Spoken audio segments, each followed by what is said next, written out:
I too would run for cupcakes.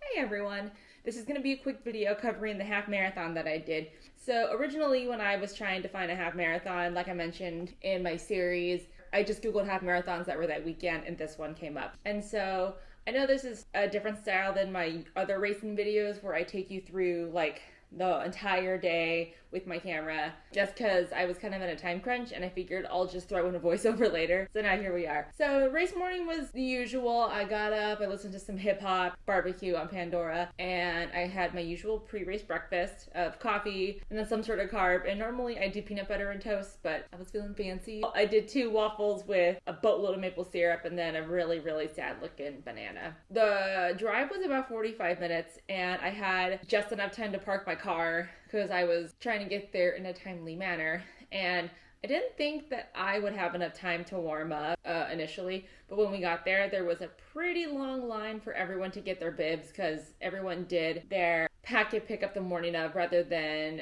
mailing the bibs out. You know, that's fine. And so I thought, okay, now I have enough time. So I went ahead and did my warm up as prescribed by Gavin, and while I was doing that, the race directors had told everyone to repark their cars because there was someone in the neighborhood who was making a stink about people parking the cars across their driveway. It was a whole thing. I got back and I found out that the half marathoners had left 5 minutes before I got in there. I told my husband, I was like, why didn't you text me? And of course, I'm a little bit upset, of course. And he goes, well, I thought you were gone already. And I said, no.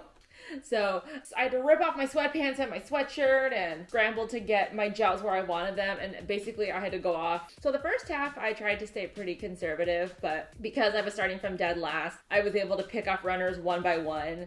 And Gavin, he wanted me to hit about like 8-minute pace, which I thought, like, you are crazy for wanting me to hit that for the first half. The slowest mile that I ran during the first half was around 8:12, just trying to find my groove. And then by the time that I hit the turnaround and then went back, I did end up taking a Huma, which I wasn't supposed to do, but the goo that I had originally packed, I took within the first like 20 minutes, and that didn't really help at all. So I packed my Humas as like an emergency gel, and oh my God. The second that I took that gel in, I felt my energy levels just rocket through the roof. And so I was able to continue to maintain my pace. And actually, I had done negative splits on the second half, and so I had actually hit like under 8-minute pace, which was very impressive. And then by the time that I got to the last like 800 meters, I could like see the tent in front of me. So I just went full on send and I ended up collapsing on the ground. That seems to be a new recurring trend. And my time was 1:44:38 or something like that. I don't really remember. I'll throw it up somewhere on the screen. The problem with the trail was that it hit a lot of intersections, and so one intersection, I managed to catch the light on the way there.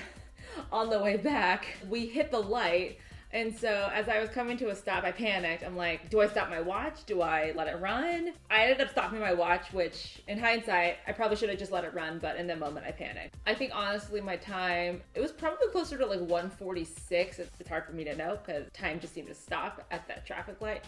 But overall, I was very proud of my effort on that race.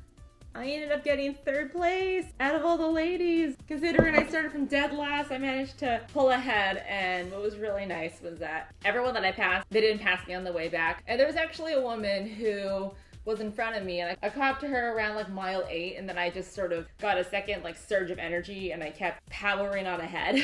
I did have a cupcake because this is a cupcake run, and that cupcake was delicious. And what actually was just super nice about this race was to raise money for a girl named Macleod. She was born with MS, and so the money from the race entries would help to pay for a van for her wheelchair so it could help support her and her family. So I thought that was super sweet.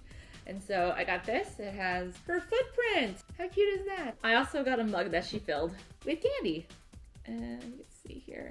From the bottom of my heart to the tips of my toes, thank you. And then it says Michaela. And there's some candy in there.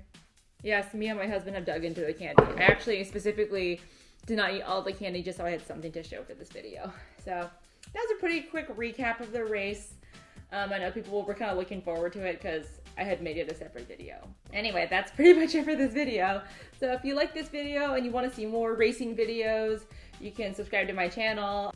And anyway, guys, so my next race coming up is gonna be, y'all know it, it's the Chicago Marathons. Until then, bye!